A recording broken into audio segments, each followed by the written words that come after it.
안녕하세요. 어제 만나고 다시 만납니다. 저는 한밤에 기막힌 투자 토요일, 일요일 방송의 진행을 맡은 반딧불이 김희정입니다.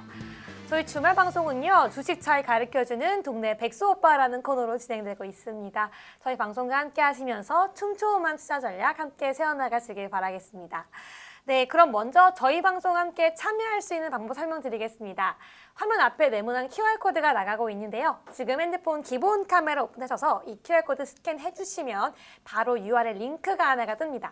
손가락으로 꾹 터치해 주시면 바로 노란톡 들어올 수 있고요. 또는 문자 샵 3989로 긴본 2글자 보내주시면 바로 참여 가능한 URL 링크 보내드리고 있으니까요. 지금 바로 들어오셔서 저희와 함께 하시면 좋을 것 같습니다. 네, 그럼 본격적으로 일요일의 주인공 만나보겠습니다. 김정철 봉사님, 안녕하세요. 네, 안녕하십니까. 반갑습니다. 네, 한 주간 잘 보내셨나요? 네, 일단 일주일 동안에 상당히 좀 많은 일이 있었는데 이번 주 한 주에 이제 피크는 결국 이번 주에 목요일 날 있었던 마이크론 실적 발표하고 PC 이제 물가지수 요 두 가지가 있었는데 이 두 가지 결국 금요일 날 이제 시장에 영향을 주고 결국 금요일 날 증시가 좀 하락을 했는데 다행히 금요일 증시가 2,300포인트를 그래도 지지를 했어요. 겨우 지지를 했는데 사실 다음 주가 증시가 조금 더 걱정이 되긴 합니다. 걱정이 되긴 하는데 특히 이제 전략별로 섹터별로 이제 종목들 간의 온도차가 좀 심한 그런 시장이 되고 있거든요. 그래서 시청자 여러분들이 지금 종목 선택이나 이런 게 상당히 중요하다. 그리고 선택이 힘들면 지금 좀 관망하는 것도 상당히 좋은 투자라고 저는 보고 있거든요. 그래서 시청자 여러분들 무리하게 투자하시기보다는 좀 관망하시면서 시장이 어떻게 결과가 나오는지 좀 보시면서 반등하는 시점에서 우리가 그때 이제 우리가 조금 더 비중을 실어서 매매를 하는 방법을 좀 택하는 게 좋지 않을까라는 생각을 좀 해봅니다. 네, 말씀해주신 것처럼 코스피 지수가 2,300포인트를 지지받으면서 겨우 마감을 했습니다. 국내 증시가 전혀 힘을 쓰지 못하고 있는데 대표적으로 리오프닝 관련주들, 특히 여행 관광, 레저 관련주들은 조금씩 자가격리 제재 등이 해제되고 있음에도 불구하고 전혀 반등을 못하고 있습니다.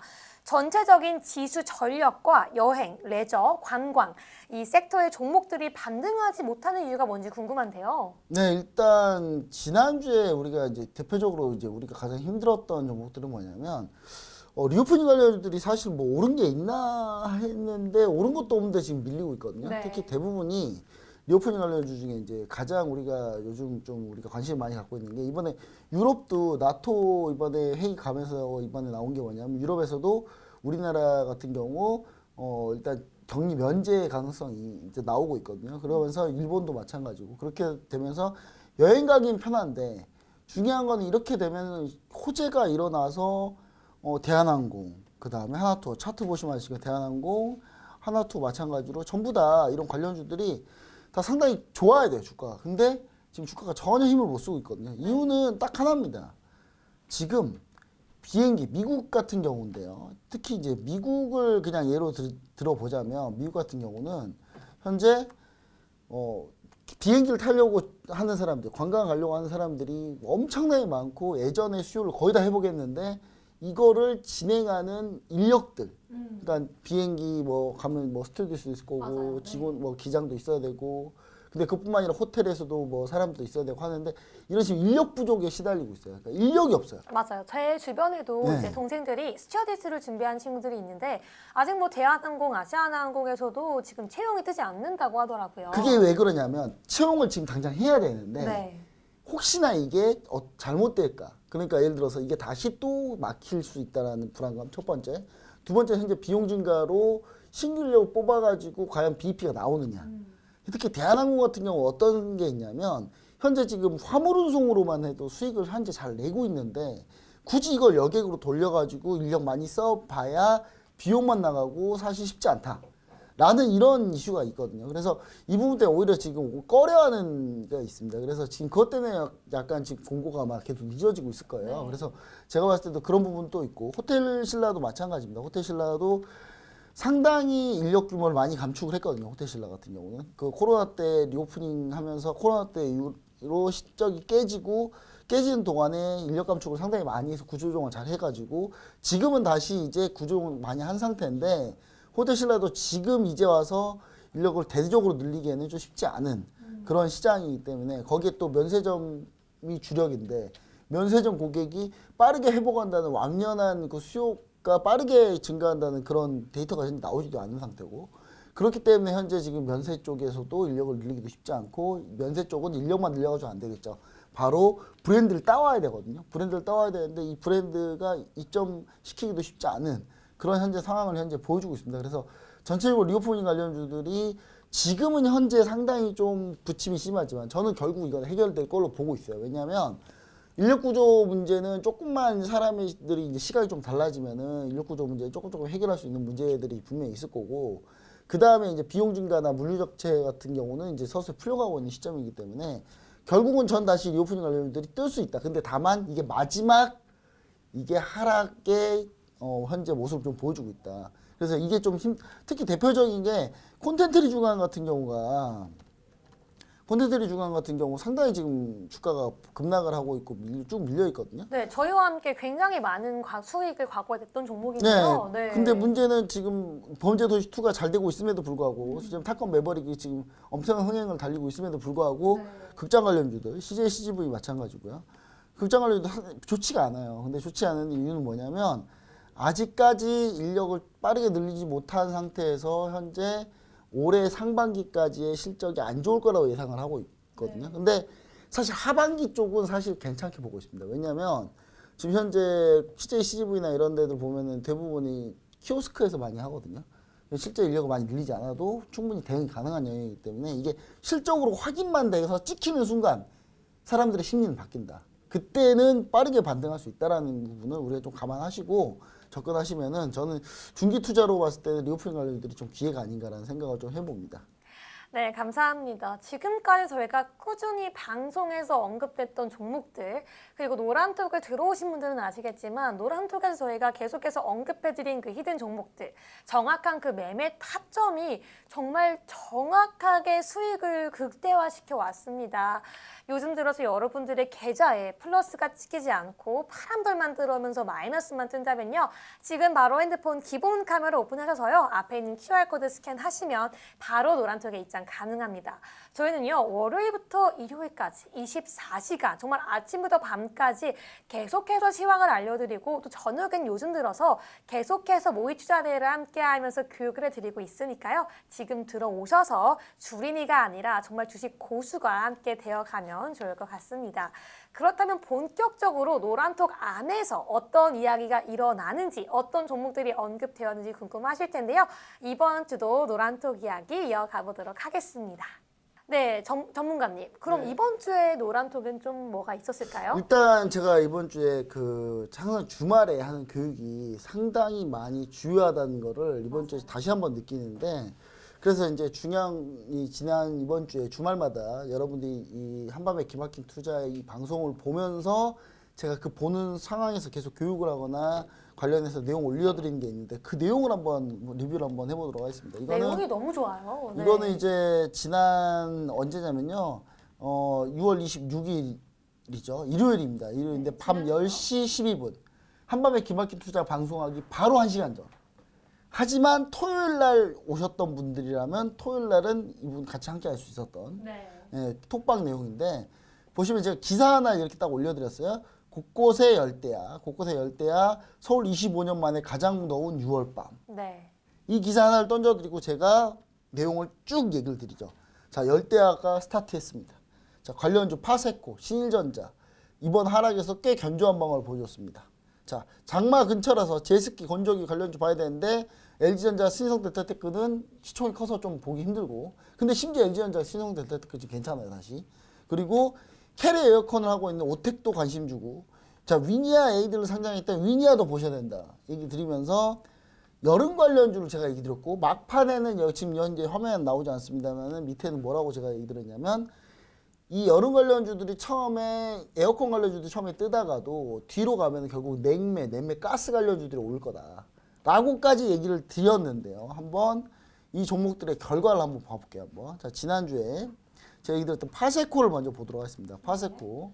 자, 파세코가 바로 월요일 날 바로 8% 급등. 8% 급등하고 8% 급등한 다음에 이제 8%의 종가 끝냈고요. 그 다음 날 다시 4%까지 급등했다가 1%로 마감. 그 다음날 다시 3% 급등, 3% 상승. 그 다음 오늘 지수가 무려 27포인트가 빠져서 2,300을 겨우 지지하고 있고 코스닥은 무려 2%가 밀린 날인데도 오늘 파세코는 오늘 4.99% 상승. 와, 그냥 이 말인즉슨 그냥 노란톡에 들어와서 본부장님이 하는 얘기만 듣고 바로 우리가 HTS를 키면 수익을 날 수 있다 이런 말인 것 같아요. 네, 그리고 심지어 파세코는 최근에 투신해서 네. 투신하고 사모펀드에서 꽤 많이 들어왔거든요. 그래서 이게 단순히 테마로 가는 것보다는 확실히 실적에도 영향을 준다라는 걸 다시 한번 느낄 수 있는 그런 수급 현황이고요. 신일전자를 한번 보도록 하겠습니다. 신일전자. 근데 저는 이제 신일전자가 다만 좀 빠르게 올라오진 못했는데 나중에 결국 키 맞추기를 한다는 걸 다시 한번 볼 수 있습니다. 자, 월요일 날 신일전자가 3%밖에 안 올라갔어요. 파세코 8% 올랐는데 신일전자 3%밖에 안 올랐다. 그래서 제가 월요일 날 노란톡 메신저에서 뭐라 그랬냐?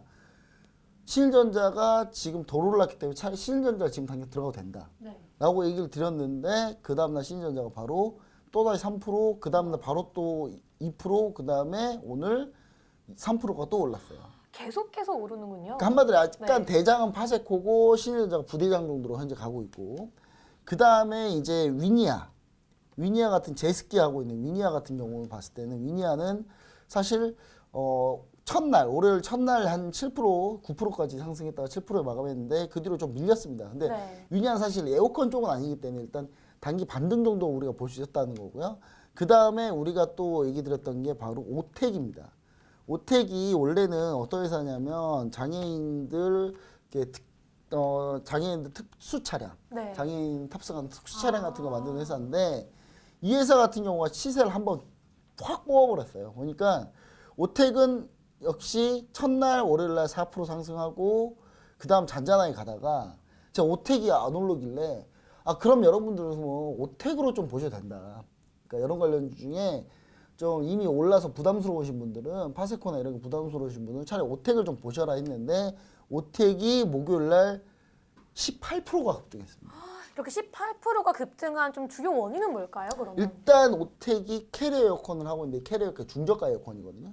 중저가 에어컨인데 이게 이제 소상공인들이 많이 쓰는 에어컨이에요. 근데 이 오텍 같은 경우에 이 캐리어 에어컨이 있는데 다른 종목들이 먼저 뜨다 보니까 오텍도 결국 키 맞추기를 하려고 올라온 거죠. 올라온 거고 오늘 이제 전날 18% 넘게 너무 급등해가지고 음봉받고 지금 이틀째 밀리고 있는데 제가 볼때 이런 형태로 이제 가고 있다. 현재 여러 관련주들이. 그 다음에 제가 노란통 메신저. 그래서 노란통 메신저 들어오셔야지만이 맞아요. 이 내용에 대해서 브리핑을 다 받을 수가 있어요. 그러면서 제가 이 노란통 메신저에다가 또 뭐라고 얘기했냐면 그러면 이제 에어컨 관련주 한번 탄테포 지나가면 그 다음부터 냉매제, 필터, 에어컨 필터 이쪽이 간다. 이쪽을 봐라라고 이제 좀 얘기를 드렸는데 그게 대표적인 게 SCD라는 회사가 있습니다. SCD라는 회사가 있는데 이 SCD 냉매 관련주인데 역시 냉매 관련주 이 회사 역시 마찬가지로 월요일날 3%, 화요일날 꾸역꾸역 올랐어요. 화요일날 4%, 다시 수요일날 6% 꾸역꾸역 오르고 있습니다. 예. 그리고 나머지 하나가 또 있어요. 네. 나머지 하나가 또 있는데 이 나머지 하나 같은 경우는 제가 설명을 드리진 않겠습니다. 비밀인가요? 네, 비밀입니다. 네 글자고요. 네, 이 네 종목은 글자. 노란통 메신저 오픈챗 TV방에 이미 소개해드렸는데 이 종목이 그나마 지금 더 올랐어요. 더 올라서 키 맞추기를 할 가능성이 높다라고 얘기 드리면서 좀 이걸 맞출 가능성이 상당히 높다 이렇게 드리고 제가 지난주 일요일날 이것만 얘기 드린 거 아니에요. 지난주 일요일날 현대차가 블룸버그에서 현대차가 테슬라 다음에 2등이 될 거다. 전기차에서. 현대차도 제가 그날 현대차부터 현대위아, 현만도 다 얘기 드렸습니다. 현대차가 첫날 바로 4% 정도 올랐고요. 그 다음부터 이제 좀 왔다 갔다 하긴 했습니다만 현대차를 볼게요. 현대차로 봐야 되는데 현대차로 안 보고 지금 딴 걸로 봤는데 현대차입니다. 현대차. 그 다음에 기아. EV6한 기아. 근데 지금 현대차 기아는 뭐가 문제냐? 임담회 협상 때문에 좀 밀렸어요. 임담회 협상이 결렬 날 가능성이 높고 지금 파업할 가능성이 높아서 지금 그것 때문에 좀 밀렸는데 그거 위에 만도 다음에 현대위아 뭐 이렇게 보시면 아시겠지만 자동차 관련주 월요일 날 주 초반에 떴던 거 제가 다 포인트 노란통 메신저 오픈 채팅방에 그 전에 일요일 날 주말에 이미 다 잡아드렸고요. 그 다음에 또 어떤 거 얘기 드리면 로봇 관련주.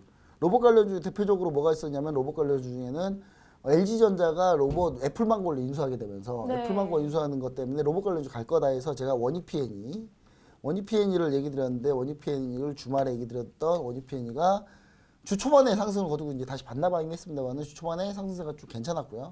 그 다음에 S트래픽 역시 마찬가지입니다. S트래픽 역시도 마찬가지로 잘 떴다 이렇게 좀 얘기 드리고요. 그 다음에 주말 동안에 원전 관련주, 신재생 에너지 관련주가 상당히 괜찮아서 그걸 계속 얘기 드렸기 때문에 노란토브시 오픈 채팅방에서 그냥 토요일, 일요일만이라도 정신 차리고 좀 봐주시면 그니까, 네. 한 주 동안 쭉 투자전략을 우리가 구성할 수 있다. 그래서 거기에서 수익을 충분히 낼 수 있다. 이렇게 좀 얘기 좀 드리고 싶습니다. 네, 감사합니다. 그럼 여기까지 관련 내용 알아봤고요. 지금 가장 핫한 이슈에 대해서 짚어보도록 하겠습니다. 네, 러시아 우크라이나 관련 이슈에서는요, 항상 양쪽의 의견과 말이 다른 것 같아요. 오늘도 마찬가지입니다. 러시아군이 곡물 수출 등 인도주의 통로를 열어주기 위해서 일명 호위죠. 호위 차원이라면서 흑해 요충지 뱀섬에서 무려 철수를 했습니다. 하지만 우크라이나는요, 러시아군이 반격에 견디다 못해서 도망간 것이라고 오랜만에 승리에 환호를 하고 있는데요. 도대체 누구의 말이 진실인지 김정철 본부장님과 함께 러시아 우크라이나 전황과 함께 관련 주까지 함께 알아보도록 하겠습니다. 네, 러시아가 거짓말이죠. 그렇죠. 왜냐하면 러시아는 지금 자기들이 수출을 할 거면 우크라이나에서 얘기해서 그럼 수출 할 거만 내놔라. 통관해서 나누자. 이렇게 할 수도 있는 거예요. 본인이 비워줬다 해서 도망간 거죠. 네, 도망간 건데 일단 러시아 우크라이나 전황을 보도록 하겠습니다. 전황이 진짜 오랜만에 좀 바뀌었는데 현재 지금 지도 보시면 지도 바뀌었죠. 세베로도네츠크에 방어하는 우크라이나군이 사라졌죠. 그렇죠?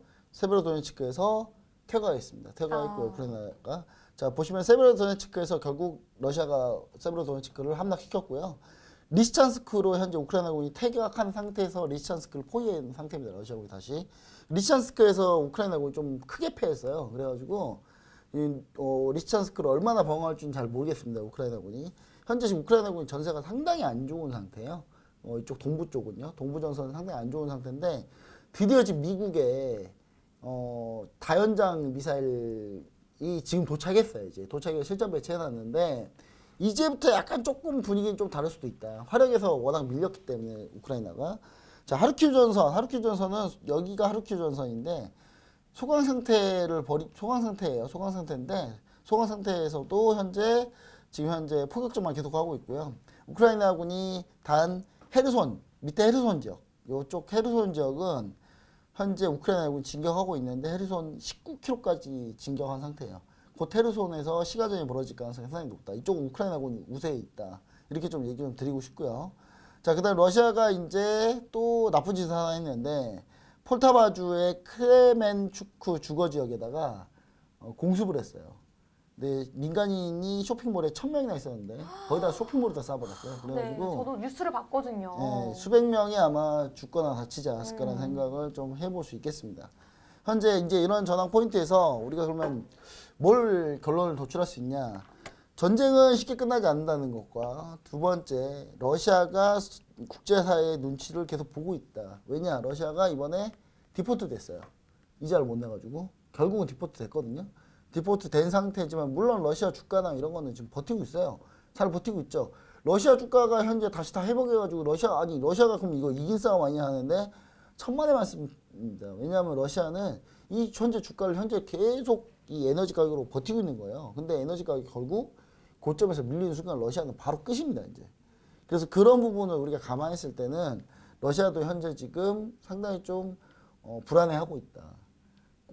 일단 흑해 쪽에서 뭔가 퇴각하고 이런 부분들 같은 경우도 사실 전황을 유리하게 끌고 가려면 어떻게든 고물 수출을 막아서 전 세계가 전쟁 때문에 힘들다. 여기서 관두자. 이런 얘기를 해야 되는데 이런 얘기 여론을 끌어놔야 되겠죠. 근데 그런 부분에 대해서 러시아가 상당히 지금 노력을 많이 하고 있다. 그리고 러시아 크렘린궁에서 처음으로 휴전 얘기가 나왔어요. 고위 관계자 입에서 뭐라 나왔냐면 현재 이 전선 그대로 유지하면 자기는 휴전하겠다. 네. 라고 나왔어요. 라고까지는 했어요. 그럼 이제 처음으로 이제 휴전 얘기가 나온 상태이기 때문에. 그러니까 러시아는 현재 여기까지만 하고 그만하고 싶은 건데 과연 우크라이나가 멈추겠냐죠. 제가 볼 때 멈추지 않을 것 같고요. 일단 전쟁은 계속될 것 같습니다. 그래서 현재 유가 에너지 관련주들은 현재 상승 후 하락 구간, 상승 후 하락했고 다시 재반등해서 다시 반락했어요. 두 번 움직였는데 여기서 이제 종료하고 저희는 기술적 반등 구간 현재 다 왔는데 저희가 하락했을 때 수익이 3배씩 나는 NRG들을 결국 수익률 67%까지 올렸다가 네. 유가가 다시 반등하는 바람에 다시 토했어요. 수익률 30%로 마감했는데 30%도 진짜 어마어마한 것 같아요. 근데 안타깝습니다. 좀 세게 먹었어야 되는데 수익을. 자, 천연가스 및 원자재 가격은 최근에 급락하고 있는데 천연가스 가격은 지금 대폭락 중에 있어요. 대폭락 중에 있다. 왜냐하면 이렇게 더운데 난방을 떼겠습니까? 지금 너무 더운데. 자, 그다음 원자재 가격이 급락하고 있고 구리가 최근에 급락하고 있죠. 토요일날 방송에서 구리 칼리 전문가 시황 보시면 아시겠지만 구리가 지금 대폭락하는 상태예요. 이 폭락하는 거.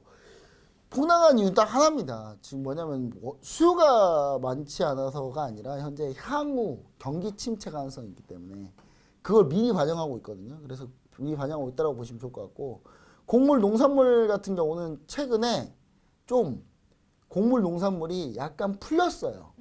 좀 풀렸는데 여러분 이거 풀린 거요. 이거 오래 못 갑니다. 왜냐하면 여러분 곡물이란 게 오늘 당장 뚝딱 넣어서 기계로 찍어내듯이 곡물을 만드는 게 아니에요. 아니죠. 오래 걸리죠. 파종을 하고 그걸 키우고 재배하고 해야 되는데 그 과정이 지금 1년이 다 날아갔는데 이 잠깐 다시 곡물이 수출량이 좀 풀렸다 그래서 뭔가 풀리냐 그럴 리 없다라는 거예요. 그래서 저는 이제 지난주에 효성 OMB 한 탑을 얘기 드렸는데 한 탑은 손절당했고요. 효성 OMB는 꽤 고수익인 26%로 좀 수익을 마감했어요. 근데 일단 곡물 관련주들이 일부 관망을 지금 할 때가 됐다. 곡물 당분간은 관망입니다. 근데 제가 이번 주 방송 화요일날 방송에서 제가 팜스토리를 제공하겠다라고 하면서 팜스토리를 제가 히든 종목으로 얘기를 드렸어요. 근데 팜스토리를 제가 매수 가격대는 제가 지금 얘기를 안 드렸어요. 매수가는 따로 잠깐 드리겠다. 아직 들어가지 마라. 근데 팜스토리에서 종목 바꾸도록 하겠습니다. 다른 종목으로. 오, 네, 다른 어떤 바꾼, 종목이죠? 다른 종목 제가 봤을 때 이거 계절적으로 가야 될 것 같아요. 계절적으로 하면 7월 초중순에 뭐가 있는 줄 아세요? 7월 초중순에는 많이 덥겠죠. 그렇죠. 7월 칠석도 있고요. 7월 7석이 이제 7월 7석 이후에 우리가 볼 수 있는 딱 하나 바로 우리가 복날이 옵니다. 아, 제 생일 부근인데요. 아 그래요? 네. 아, 그때 연락을 잠시 끊을게요. 그때 잠수 타고 있을게요. 제가. 네. 근데 일단 이따 복날을 기점으로 해가지고 좀 약간 그쪽 관련주로 좀 보는 게 좋지 않나. 여기까지만 힌트를 드릴게요. 종목은 뭔지는 얘기 안 드릴게요. 아, 제가. 벌써부터 어떤 네. 종목인지 좀 감이 오는데요. 그리고 방산주 보면은 방산주 이거 차트 볼 건데 한국항공우주 재반등했고요. LIG 넥스원 얘기 드려가지고 LIG 넥스원 밀렸다고 엄청 얘기 많았어요. 다시 다 반등했습니다. 다 이미 예상을 했거든요. 네, 자 보시면은 나토 회의 이후에 추가 수주 가능성이 있었는데 자 한번 볼게요. 자 보시면은 한국항공우주입니다. 한국항공우주 보시면은 자 오늘 다시 5% 오늘 이 장에서 5%를 띄워버렸어요. 오늘 뭐냐면 오늘 정말 안 좋은 장이었거든요. 네. 근데 한국항공우주 나 홀로 그냥 간다. 예. 보시면 물론 저희가 수익 실현을 좀 일찍 해가지고 좀 상당히 좀 안 좋은 상황이거든요. 왜냐하면 수익 실현하고 가만히 냅뒀더니 반등해서 다시 다 올려버리는 상황이거든요. 좀 마음은 아픕니다. 마음은 아픈데 다시 제공량화 포인트 노릴 거니까요. 네. 걱정하지 마시고 그 다음에 대신 LIG 넥스원을 얘기 드렸어요. LIG 넥스원을 얘기 드렸는데 자 LIG 넥스원을 보시면은 LIG 넥스원은 사실 좀 밀렸거든요. 이때 얘기했는데 밀렸어요. 밀렸는데 오늘 매수가 다 해보겠습니다. 오늘 다시 매수가 해보겠고 다시 이제 시작입니다. 네. LIG 넥스원은요, 여러분 3분기에 호주 레드백 장갑차 사업이 있어요. 요거 된 순간 바로 그냥 폭등이에요. 그러니까 여러분이 엑스원 같은 엑스원이죠. 넥스원, LIG 넥스원, LIG 넥스원 같은 경우는 우리가 시청자 여러분들 반드시 꼭 잘 보시면 추가적으로 상승 여력이 좀 충분하다. 근데 LIG 넥스원이 사실 주력이 장갑차가 아니라 네. 원래 주력은 정밀 유도 무기 송수신 체계예요. 즉 누리호 발사할 때 송수신 시스템을 LIG 넥스원이 있고 모든 미사일의 송수신 시스템을 여기서 합니다. 그럼 즉 미사일 만든 족족 다 LIG 넥스원이 다 참여할 수밖에 없다는 거예요.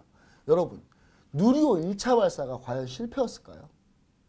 자, 누리호를 1차를 딱 발사했어요. 발사했는데 호주 밑에서 떨어졌거든요. 그게 네. 실패라 그래가지고. 근데 우리나라 군함이 대기하고 있었어요. 거기서. 마치 떨어질 걸 알았다는 듯이. 그 자리에서. 그대로 네. 대기하고 있었죠. 그러면은 우리는 이번엔 이만큼을 정확하게 예측해서 딱 훈련을 한 거고. 사실은 이번에- 그거보다는 네. 누리호 1호 발사는 사실 탄도미사일 발사 실험이었어요. 사실. 전혀 몰랐습니다. 그러니까 탄도미사일 발사 딱 해서 탄도 진입하는 그 실험을 한 거예요. 8,000km짜리 미사일 발사를 실험한 거예요. 네. 그 8,000km짜리 미사일 발사를 실험한 건데. 호주까지 간 거예요? 네. 그러니까 여러분 이게 원래 인기성을 쏴서 실패를 하면 궤도에서 돌아요. 위성이 돌면서 네. 돌면서 낙하가 돼요. 우리 어떻게 낙하했냐면 그대로 수직 낙하했거든요. 포물선을 그렸네요. 예, 수직 낙하했는데 이게 과연 실패일까요? 과연? 이거 전 세계에다가 그냥 우리 위성 실패했어 우리 안타깝다. 사실은 미사일 실험이었다는 거. 네. 그다음 미사일 실험 딱 끝내고 나니까 바로 그냥 우리호 발사 쏴서 성공시킨 거예요. 여러분이 잘 한번 생각해 보시면은 제 얘기가 맞는지 틀린지 볼 수 있을 겁니다. 여튼간에 LIG 넥스원이나 한국항공우주 충분히 앞으로 더 볼 수 있다라는 거. 그다음에 이제 윤석열 대통령이 현재 스페인에 계셔가지고 이제 그 나토 회의에 참석한 다음에 방위 사업 관련해서 많은 얘기를 아마 하고 오신 걸로 알고 있거든요. 그럼 네. 추가 수주 가능성도 있다. 충분히 윤석열 대통령도 분명히 본인 알 거예요. 지금 지지율 안 좋은 거 여기서 뭐라도 땡겨 와야 된다. 어떻게든. 그래서 제가 봤을 때 세일즈 외교를 열심히 할 가능성이 높습니다. 그래서 충분히 좋은 소식이 있을 거다라고 좀 얘기를 좀 드리고 싶습니다. 네, 감사합니다. 추가적인 히든 종목까지 궁금하신 분들은요, 지금 바로 노란톡 들어오셔야 합니다. 지난주에도 정말 안 좋은 장세 속에서도 노란톡에 들어오신 분들은요, 정말 많은 수익을 가져갔는데요. 핸드폰 기본 카메라 오픈하셔서요, 앞에 있는 QR코드 스캔하시고 URL 클릭하시면 지금 바로 노란톡 입장 가능합니다. 저희는 다음에 더 중요한 이슈 남아있는데요. 광고 먼저 보고 돌아오겠습니다.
본 방송에서 제공하는 정보는 투자 판단에 대한 조언일 뿐 해당 종목의 가치 또는 상승 하락을 보장하지 않습니다.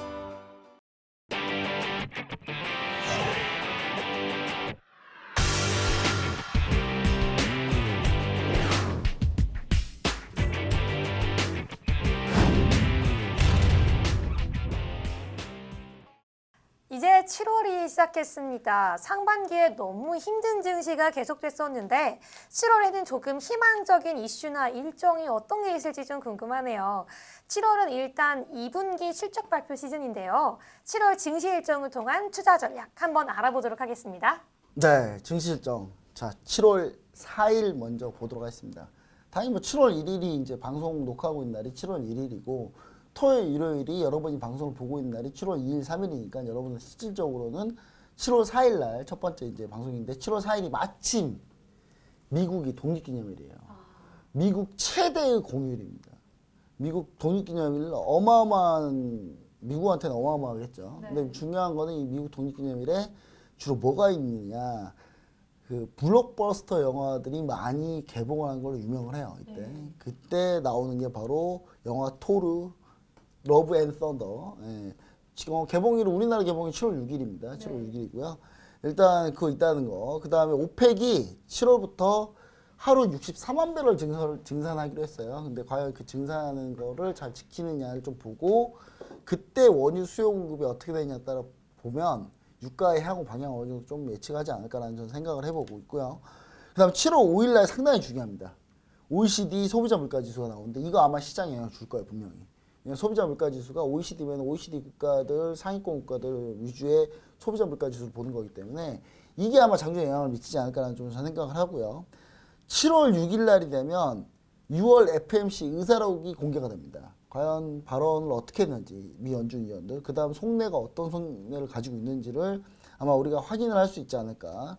그 다음에 영화 영화 토르 아시죠? 토르. 네, 알죠. 예, 토르 러브 앤 썬더. 예, 드디어 개봉을 합니다. 사랑 이야기인가요? 근데 왜 갑자기 러브가 들어간지 모르겠어요. 갤럭시 그 뭐죠? 그 팀하고 같이 영화 찍는 건데. 예, 그 외국 그 우주가 여행하면서 찍는데 이게 러브가 들어가나 보여요. 근데 여튼간에 ISM 서비스 PMI가 이날 발표가 되는데 여러분 월 초에 모든 지표가 몰려 있는데 마침 월 초가 하필 금요일이었어요. 그러면 그 다음 주에 대부분 밀려가지고 다 발표가 되거든요. 근데 지금 얘기 드린 이날 7월 6일 날 추가적으로 뭐가 있냐면 미국 자동차 판매도는 이때 나와요. 현대차 움직입니다 이때. 근데 물론 현대차는 지금 임담협이라는 가장 큰 문제가 있어요. 지금 임금 단체 협상이 잘 되느냐 안 되느냐 따라서 현대차가 파업하느냐 안 하느냐에 따라서 주가가 좀 갈릴 것 같긴 한데 일단 저는 현대차 노조한테 이런 얘기 하고 싶어요. 유튜브 보면서 차 만드니까 맨날 단차가 많고 현대차 단차 많은 걸로 아주 그냥 대단합니다. 현대차 인수하기 전에 단차 다 검사해봐야 돼요. 맨날 유튜브 보면서 만드니까 유튜브 보면서 조립하는 사람이 어디 있어요. 현대차만 그래요. 현대차 기아만. 그거 생각하고 지금 노조는 그거 좀 생각해 보세요. 본인들이 지금 과연 이 파업이 합당하게 국민들이 지지를 해줄 건지를 좀 생각을 해보면 좋을 것 같다라는 생각을 다시 한번 얘기 드리고요. ISM 서비스 PMI 발표하는 게 그 다음 주로 이제 밀려서 다 발표가 됩니다. PMI 지표들 중국 차이신 PMI부터 해가지고 전부 다요. 자, 그 다음에 7월 7일, 7월 7석 이게 무슨 날이죠? 견우와 진녀가 만난 날이죠. 예, 삼성과 LG전자가 2분기 실적 발표한 날입니다. 2분기 실적, 잠정 실적을 발표한 날. 그러니까 진짜 실적이 아니라 일단 어바웃 해가지고 대략 얼마 정도 해가지고 2분기 실적을 발표를 할 거예요. 근데 이미 마이크론 실적이 나왔죠. 마이크론 실적 어떻게 나왔습니까? 예상치는 충족해줬어요. 근데 마이크론 실적의 문제는 다음 분기 예상치가 안 좋아서 그런 거예요. 다음 분기의 예상치를 경영자가 자신 있게 얘기하면은 괜찮은데 마이크론은 약간 좀 안 될 것 같아요라고 얘기한 거란 말이에요.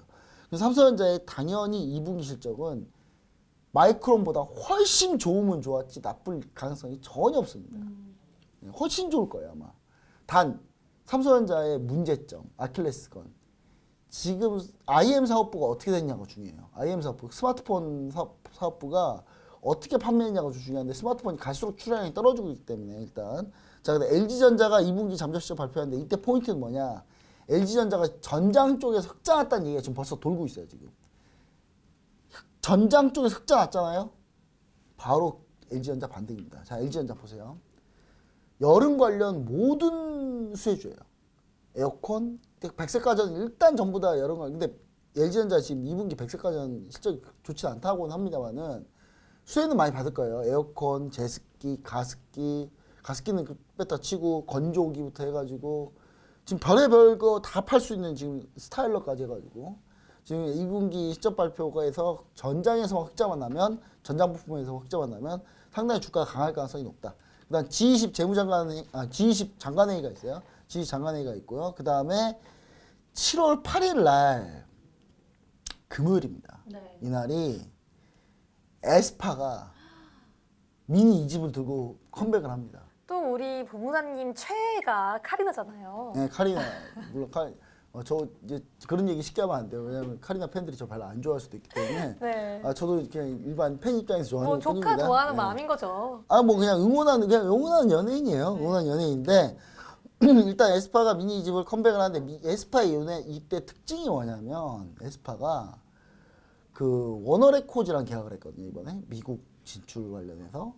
근데 블랙핑크가 처음에 미국 진출할 때가 워너레코즈랑 했어요. 즉 성공의 가도를 달려보겠다 라는 야심찬 의지가 느껴지죠. 예, 그래서 저는 에스파가 미국 진출해서 초반 뮤비가 몇 표 찍냐에 따라서 SM 주가 달라질 가능성이 있다. 이 부분 좀 얘기 드리고요. 미 실업률이 이날 7월 8일 날 발표됐습니다. 미국 실업률이 원래 금요일 날 매주 첫 번째 주 금요일 날 발표해야 되는데 첫 번째 주 금요일이 1일이다 보니까 데이터 집계 안 돼가지고 7월 8일 날 미국 실업률 논밤 페이로 인플로먼트 비농업 고용자 수가 발표가 되거든요. 이때. 그래서 제가 이때를 상당히 좀 중요시 여기고 있으니까 이날 7월 8일이 상당히 좀 중요한 포인트가 될 거다라고 얘기 좀 드리고요.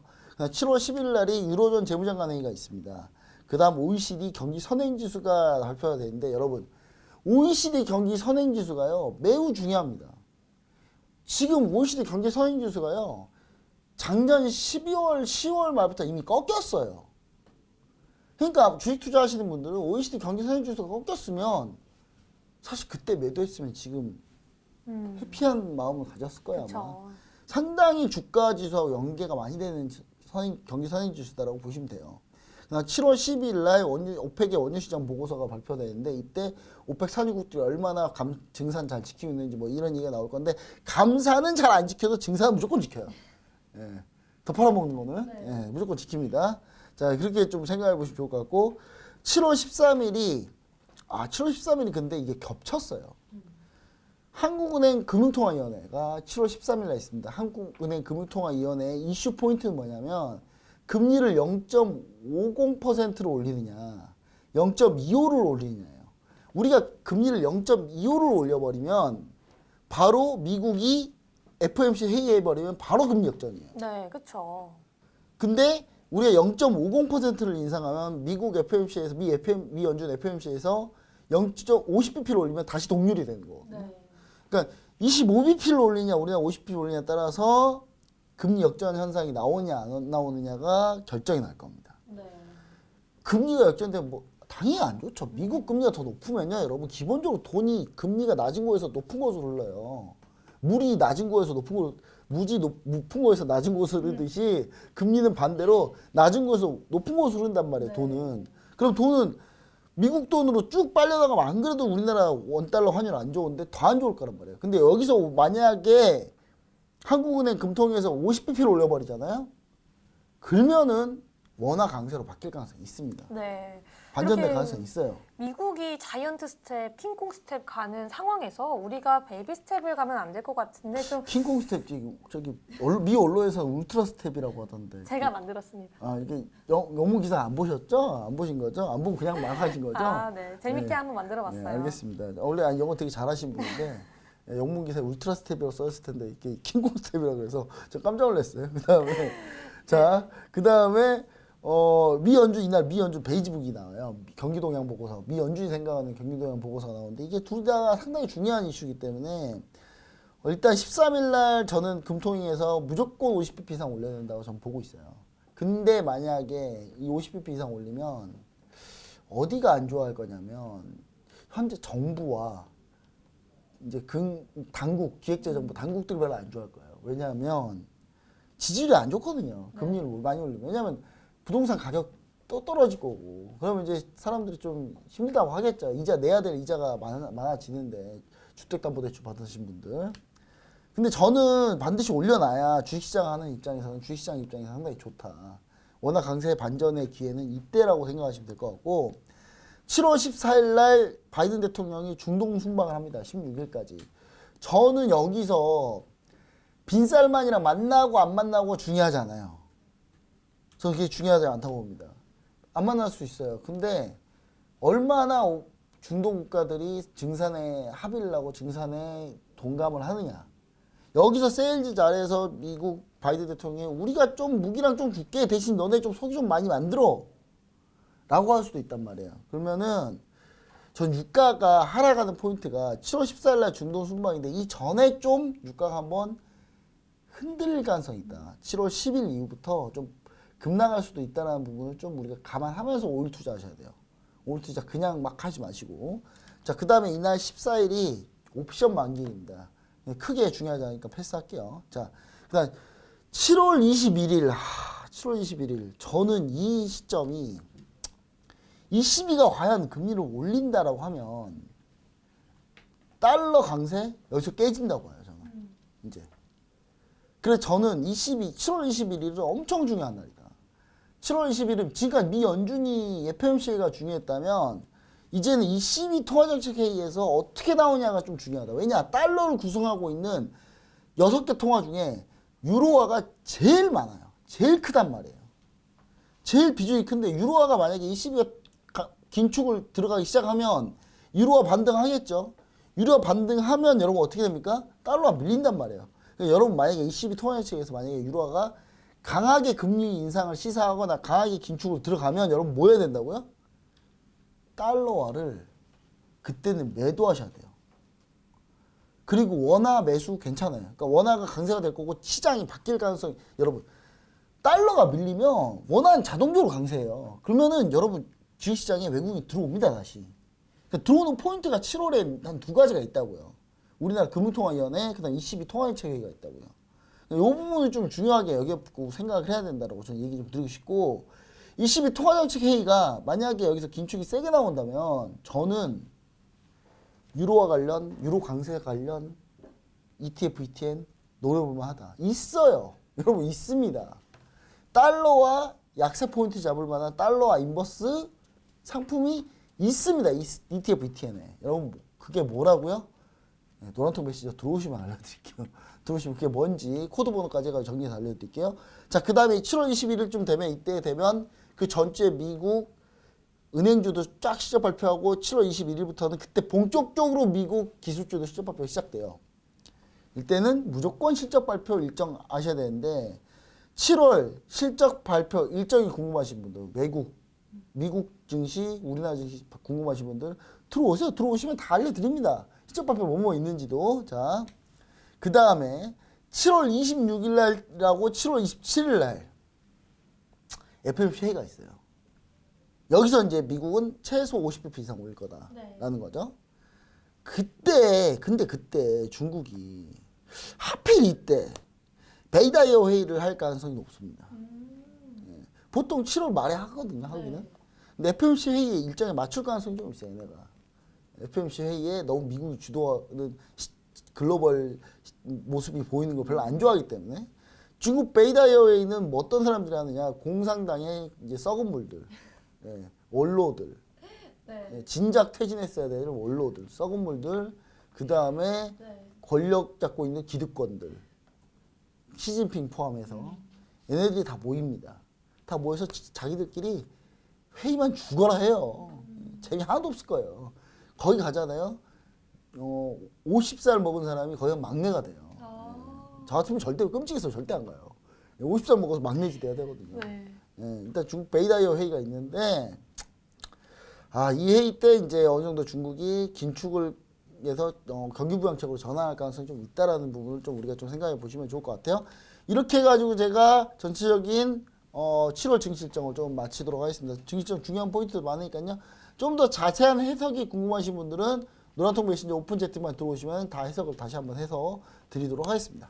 네, 그럼 조금 빠르게 마지막 이슈 넘어가 보겠습니다. 최근 글로벌 증시에서 강세를 보이고 있는 섹터가 바로 신재생 에너지, 그리고 친환경 에너지와 원자력 관련주들입니다. 대표적으로 미국 증시만 해도요, 솔라엣지나 넥스트라 에너지 같은 종목들은 상대적으로 견조한 모습 보이고 있는데요. 신재생 에너지와 친환경 관련주들, 그리고 원전 관련주까지 전체적으로 최근 흐름과 전망 정리해 보겠습니다. 네, 자, 최근에 오로지 딱 한 섹터, 네. 그 섹터 말고는 가질 않아요. 바로 물론 방산을 포함하면 방산까지 있을 수 있는데 바로 신재생입니다. 자, 일단 OCI 차트를 보겠습니다. 여러분, OCI 차트입니다. OCI 차트, 자, OCI 폴리실리콘을 만드는 OCI 차트예요. 여러분, 지수하고 완전 반대로 가고 있어요. 여기 혼자 그냥 아주 그냥 뭐 여기 혼자 천국이에요 지금. 여러분, OCI가 이렇게까지 갔다고 생각을 해보셨나요? 예. 지금 폴리실리콘 가격 계속 지금 지지받고 있습니다. 저는 OCI 늦지 않았다고 봐요. 지금 당장 OCI 들어가도 된다.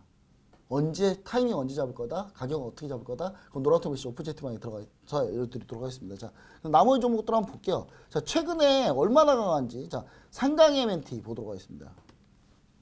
상강 MNT 보시면 아시겠지만 이 상강 MNT 현재 풍력 관련주, 풍력 하부 구조물 만드는 회사인데 이 상강 MNT 현재 지금 상당히 이제 주가가 방어가 잘 되고 있죠. 거기에 이제 제가 노란통 메시 오픈 채팅방에 공식 종목으로 있는 CS 윈드 보도록 할게요. CS 윈드가 최근에 좀 부침이 있으면 상당히 좀 왔다 갔다 하면서도 상승을 계속 유지하고 있어요. CS 윈드 마찬가지로. 그 다음에 여러분 뭐가 있냐? 동국 SNC부터 해가지고 뭐 지금 관련된 종목도 상당히 많이 있거든요. 풍력 관련해서 그다음 태양광 관련해서 이제 문제는 이제 하나솔루션 같은 이 이제 모듈 관련주들도 모듈 관련주가 이렇게까지 버틸 줄 몰랐어요. 저는 사실 이것도 엄청 잘 버틴 거거든요. 이 정도면. 그래서 저는 신재생 에너지 관련주가 최소 2종목 이상은 있어야 된다. 풍력 하나, 태양광 하나. 최소입니다, 여러분. 포트폴리오에 지금 현재. 그럼 도대체 뭘 사야 되느냐는 정리를 해서 좀 드릴 텐데 현재 미국 같은 경우도 현재 보시면은 미국도 솔라에치뿐만 아니라 아까 넥스트라 에너지 얘기를 했잖아요. 넥스트라 에너지가 상당히 주가가 잘 버티고 있거든요. 그래서 미국도 지금 완전히 이쪽 풍력 이쪽으로 풍력 태양광 쪽으로 완전 몰리고 있다. 자, 넥스트라 에너지. 자, 넥스트라 에너지 보면은 넥스트라 에너지 현재 주가입니다. 자, 나스닥이 빠짐에도 불구하고 주가는 계속 넥스트라 에너지 견조하게 버티고 있어요. 버티고 있다는 부분. 그래서 저는 이게 우리나라 증시도 그대로 영향을 받고 있다. 그리고 이제 여러분 2+1이라고 저는 얘기해요. 네. 2+1. 2는 뭐냐? 태양광, 풍력 2. 플러스 1은 뭡니까? 바로 원전이에요. 원전 안 될 수가 없어요. 될 수밖에 없어요. 원전이. 지금 현재 상황은 그래요. 두산 에너빌리티가 가장 저는 최우선 선호주고요. 두산 에너빌리티. 최우선 선호주가 두산 에너빌리티고 지금 제가 노란통 메신저 오픈 채팅방에서 현재 우리가 리딩하고 있는 종목은 에너토크입니다.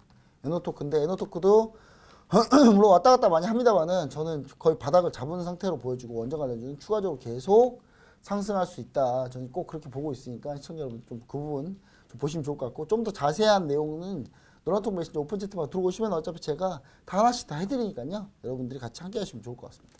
네, 감사합니다. 그럼 우리 빠르게 지금 진행되고 있는 제7회 모의 투자대에 대해서 설명 부탁드려도 괜찮을까요? 네, 일단 모의 투자대 자 여러분들 지금 제가 항상 강조하는 게 뭐냐면요. 항상 하락할 때 커버하는 종목들, 하락할 때 내 수익률을 잡을 수 있는 종목들. 주식 종목을 찾으려면 OCI 찾아야 되고 막 찾아야 되잖아요. 근데 OCI 또 그제 와서 들어가면 혹시나 지수 반등 나고 OCI 못 갈까봐 또 걱정되시죠. 그럴 때 ETF, ETN을 하시면은 아무 문제가 없어요. 그리고 ETF, ETN으로 투자할 수 있는 방법도 여러 가지가 금방금방 나오고 중국 증시 투자할 수 있는 방법, 그 다음 최근 중국이 강하니까요. 그 다음에 뭐 글로벌 증시에서 아까 제가 얘기했던 유로화가 반등하고 있다. 그럼 유로화 관련된 포인트 다 찾을 수 있습니다. 그런데 다 찾을 수 있는데 그러면 이제 해외 선물을 또 보시면 해외 선물에서도 분명히 그 내용이 있고 유로 FX라는 상품도 있어요. 한 유로 FX 반등 지금 저점 다지고 있어요 지금. 유로 FX가 반등 나오는 시점 어마어마한 시세가 나올 거예요. 그때 우리가 해외 선물 미리 할 줄 알아야 그걸 들어갈 수 있습니다. 그래서 제가 미리 할 줄 아는 방법을 알려드리기 위해서 제7회 지금 국내 선물 해외 선물 모의 투자 대회를 현재 시작하고 있다는 부분. 그 다음에 제가 물론 상금 다 드립니다만은 전체 거래의 출석 70% 이상, 원복 거래 총 20번 이상 하는 분들한테 기본 상금을 드립니다. 기본 상금으로 또 계속 매매할 수 있게끔 해드리니까 여러분들이 꼭 함께 하시면 좋을 것 같습니다. 네, 감사합니다. 오늘도 늦은 시간까지 시청해주신 여러분 모두 고맙습니다. 저희는 다음 주 이 시간에 다시 돌아오도록 하겠습니다. 저희는 다음에 또 만나겠습니다.